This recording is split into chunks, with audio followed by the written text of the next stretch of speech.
Hi everyone, this is Anne at Woolly Wonka Fibers. Today is Monday, June the 12th, 2017. Welcome to my video podcast about my knitting and spinning, my indie dye and design business, and some general crafty good things. I hope you all are doing well. We are definitely in the midst of summer weather here. We've had temperatures in the 90s, and while it's still cooling down at night into the 50s, it's, by 7 o'clock in the morning, it's creeping its way on back up into hot weather.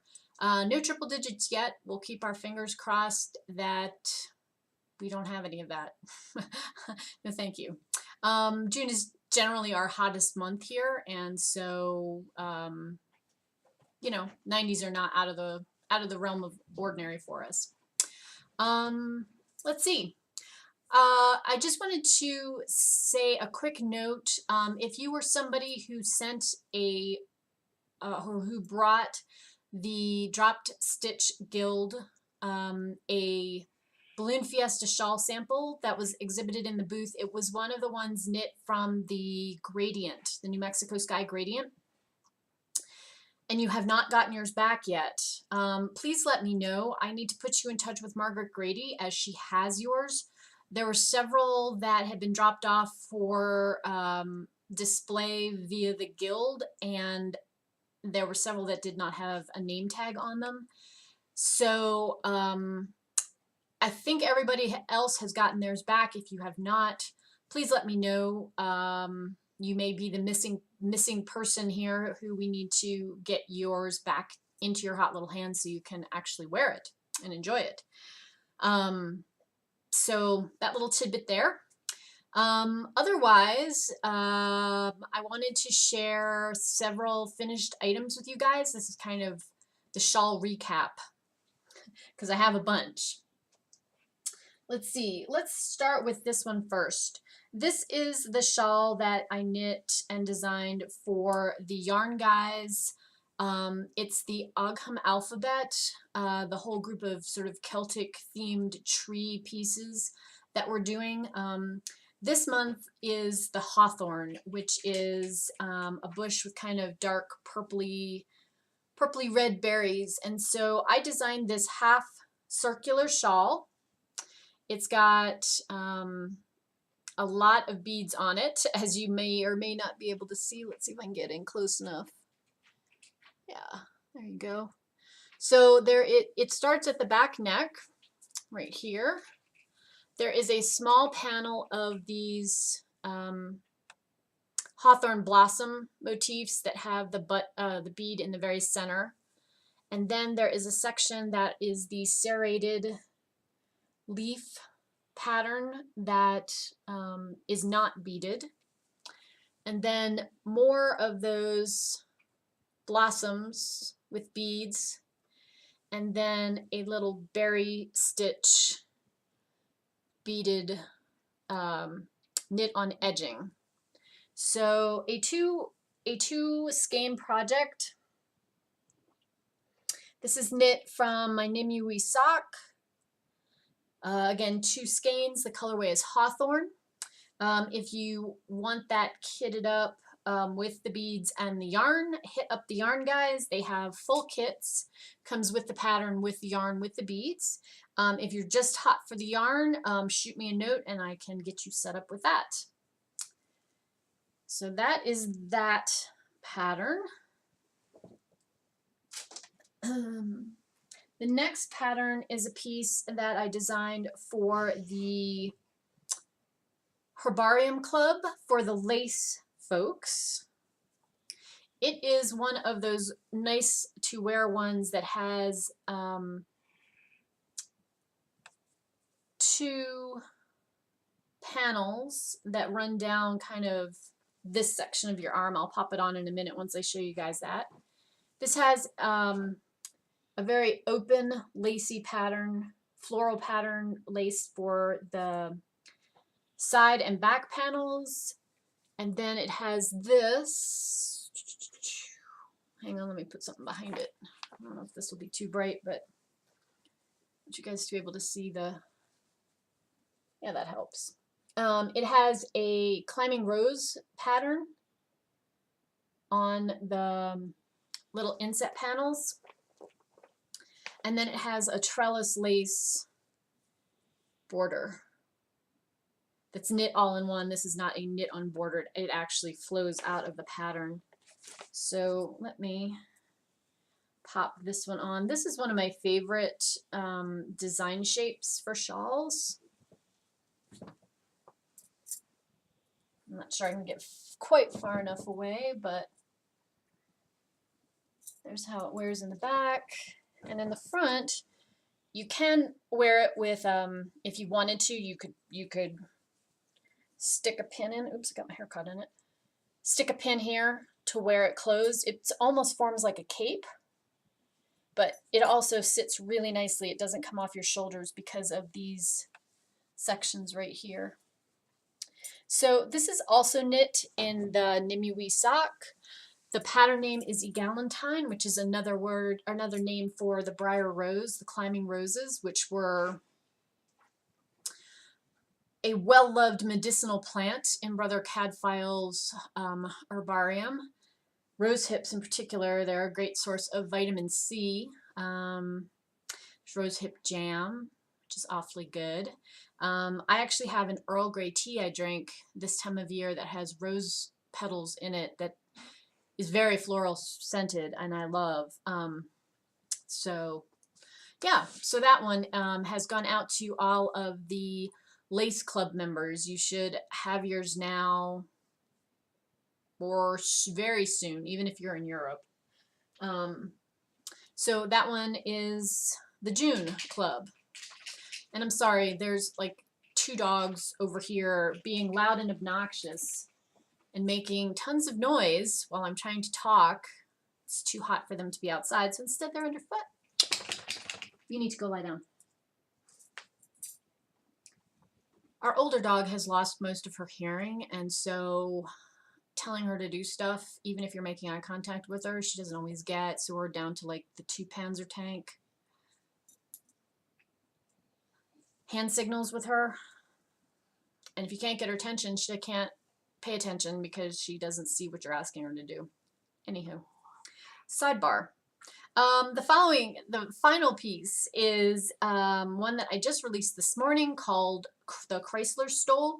You may remember that I did a scarf pattern for the Woolen Rabbit several years ago that utilized these same stitch patterns. It's themed off the Art Deco architecture in the Chrysler building in New York City. And I did up a new and improved expanded pattern for a full-size stole for the Yarn Guys. They are hosting their Halos of Hope-a-thon, but they're also doing a Roaring Twenties themed kind of downtown block party. The little town they live in is doing that. And so they asked if I could do something for them, and that was 20s themed. So here is this. It is also beaded. It has this great sunburst motif, which is similar to that at the top of the Chrysler building. That's all done in beads. And then the body of it is done with this winged motif, which is also similar. There's winged figures up at the very top near the cupola on the building. Beads at both ends. This is not the easiest to show you guys, but beads at both ends, and then the plain lace in the middle. So another 2 skein project. This one is done in Nimue sock in Gray Goose. One of my favorite neutral colorways is kind of a battleship gray. Plenty long, plenty wrappable.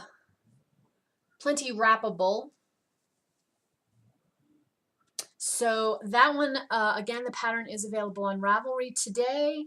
If you love it and want a kit, the Yarn Guys also have it kitted up with the exact same beads that I used for the sample.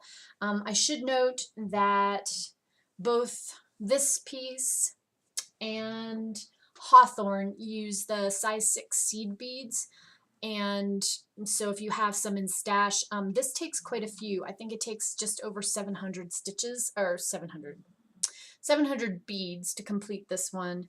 Hawthorn, I think, is around 460. So you may or may not have ones to use in stash, but the pattern does indicate, as does the Ravelry listing. I will put all of all of those links down below so you can find them if you are interested in picking up a copy for yourself on Ravelry. And yes, it's 90 degrees and I still drink hot tea because that's how I roll. Okay, what else am I working on? I am in the final stages of the first piece that I'm working on for the fall filament. I'm hoping to get that done this week. I am knitting that in the Harrisville Designs flywheel, their DK weight, which is very similar to the Brooklyn tweed yarns. They spin the Brooklyn tweed yarn, so it's all that same sort of lofty woolen spun.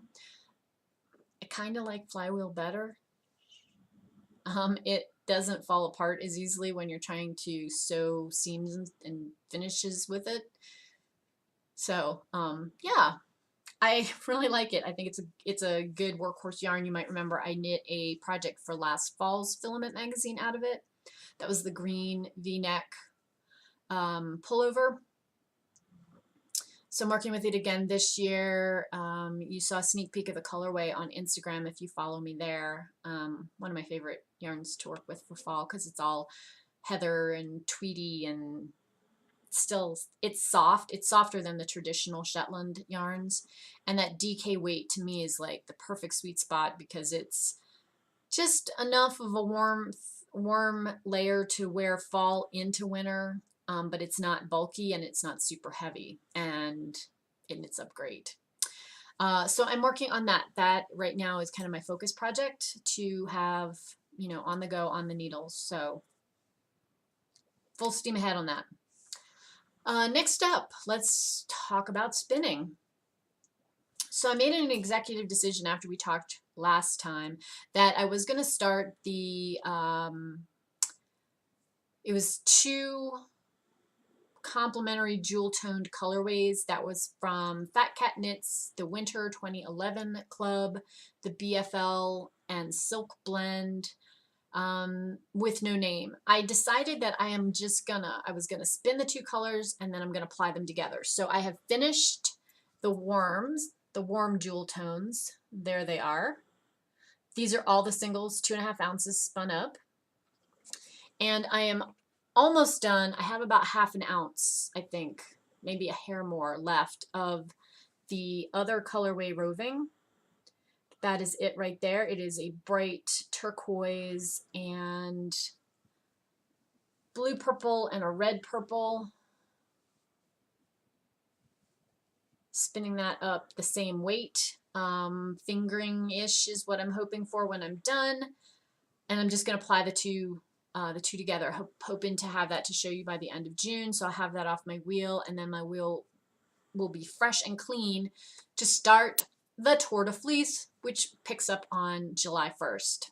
Very excited. We've had a whole bunch of people join the Ravelry group, which is a ton of fun.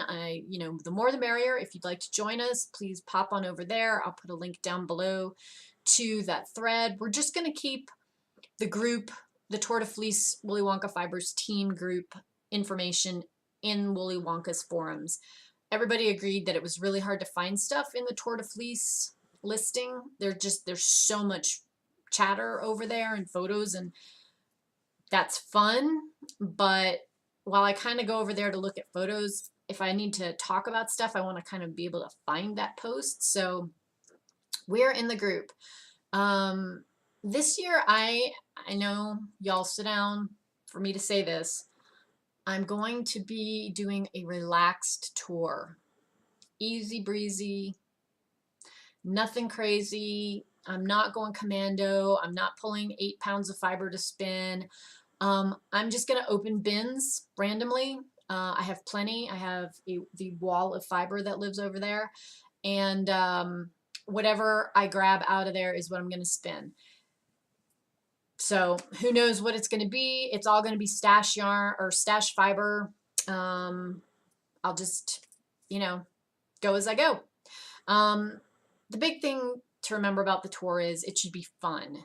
It doesn't need to be a crazy competition. It just needs to be, you know, something where you set your challenge goal and you decide what you want to do. And maybe for me, I've decided I'm going to spend 30 minutes a day, every day, the month of July. That's it. Whatever I get done, I get done. It'll be what it is. If you really like the idea to teach yourself something new, or you want to experiment with a new technique, or you want to spend a certain amount, either in yardage or meters or pounds / grams / ounces, whatever is your goal that you feel comfortable with, that's what you should do. That's the point of the tour. And have fun. It's it doesn't need to be, you know, I took off a week from work and I'm doing nothing but spinning and my family's eating cereal every night. Unless that is what you want to do, in which case, do that. Go for it. And you will have me cheering you on no matter what you pick. So pick something fun that sounds like something that would be a great way to immerse yourself in spinning for the month of July. That's all there is to it. Okay, done with spinning. I'm going to show you guys what I have been stitching on so far this month. This is the stitch along that I'm doing called Under the Sea. It's from Lakeside Needle Crafts in the UK. This month's block, which I have finished, is this little starfish, the jellyfish, this little fish, oh, and that way. So I have finished the June clue. That is done. I have finished all of the little beading. I don't know if you can see that so great on there. There you go. All the little water bubbles when they catch the light. Yeah. So that's done for this month. It'll go away until the July clue comes out. Really enjoying this one. I'm stitching this kind of in a half Z approach. I'm doing this with one stitch over one as opposed to one strand of thread over one square on the even weave fabric as opposed to over 2 squares on the even weave fabric. I wanted this to be a little smaller, so you know we're halfway through this January through April, and then May and June, so we'll have July, August, and there'll be one more band down here. So it's not going to be much bigger than what I have here. You know, at the bottom band will probably be right about where the fold is. So maybe that big done. But I have a small spot where I want this to live, and that's where it will fit. So I'm doing this with the 1 over 1 approach to keep it so it will actually fit in the space allotted to it. So that's finished. Reading. Let me tell you what I've been working on. So I think, and I didn't go back and watch my last video, but I'm pretty sure I was not done. I think I had just started The Moon in the Palace. So I did read that. This is a book set at the court of the Emperor of China in the 7th century. It is about how the Empress Wu came to power. And let me back up and just say this is like book 1 of 2. I think the 2 books are meant to be read fairly consecutively, kind of parts 1 and 2 of the story, because part 1 ends with her kind of just on the cusp of becoming the Empress and not anything that went on while she was Empress. So in that respect, that irked me a little because I think I've mentioned before, I don't like books that you have to read the second book to understand like the full story arc. To me, that's like a bait and switch thing, but I know that's my issue. Anyway, the story is good. It is well written. It is very interesting. There's tons of details about the Chinese court, all of the intrigues going on, the emperor's multiple wives, the emperor's multiple concubines, the emperor's multiple kids, how the emperor came to power. And so this book traces this young lady's life from like our equivalent of grade school age up through where she's in her late teens. The political unrest, it talks a lot about the, you really get a feel for the court and how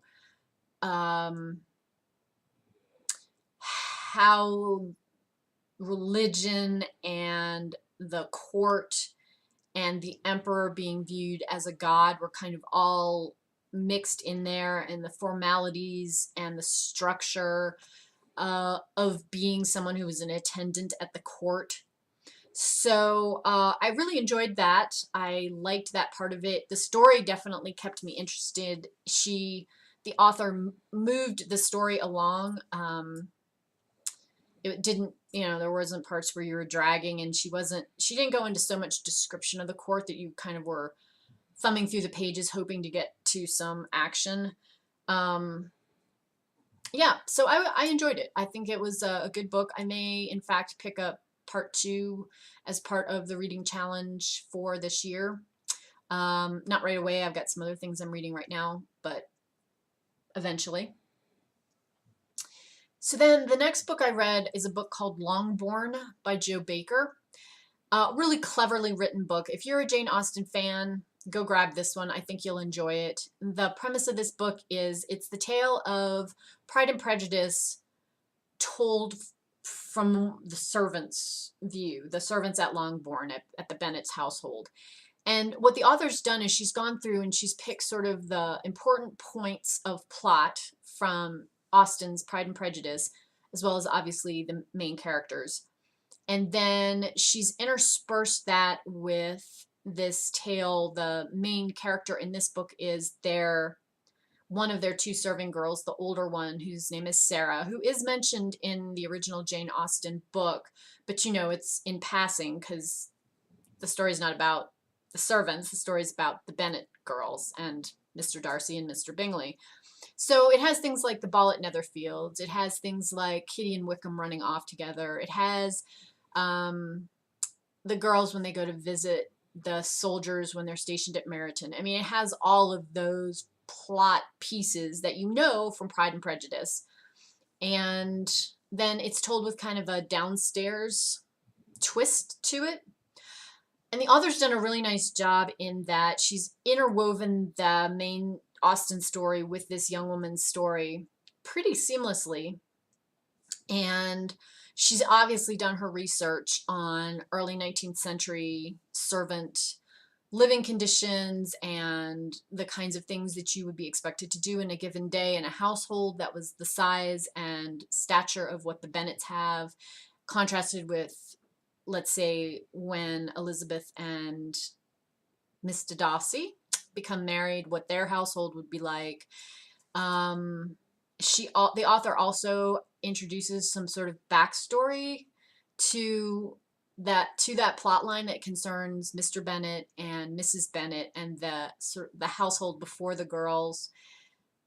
And there's a whole section in there about the Napoleonic campaigns in Spain.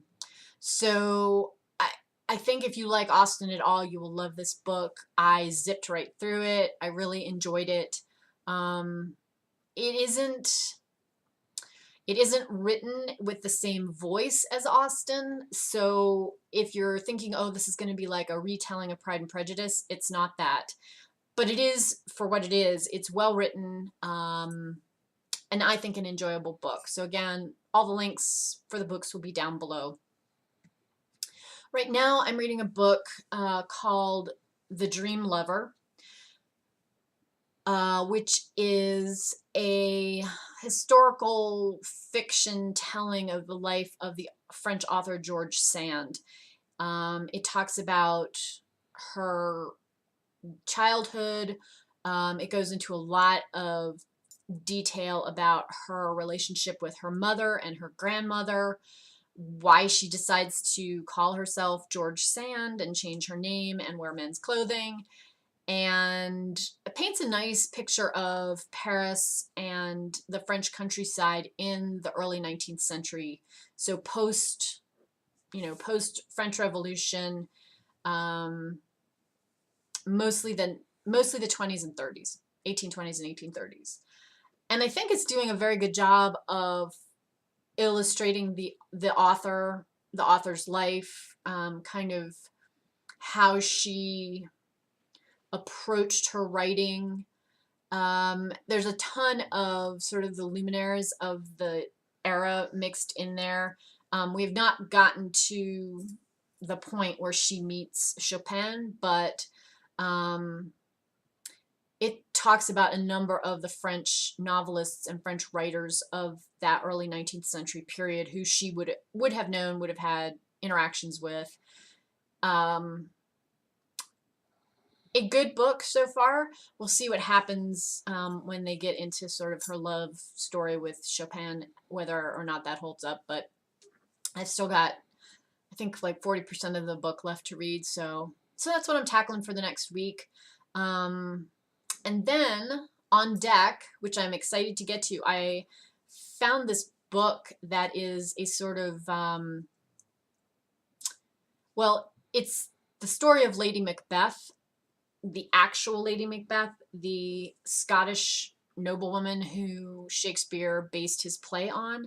And so I'm very interested to read that one. That one is, as I say, on deck and coming up. So that will be what I am reading for the next couple of weeks, I think. And I think that will put me at about the halfway mark for the 52 books in 52 weeks challenge that I'm doing for 2017.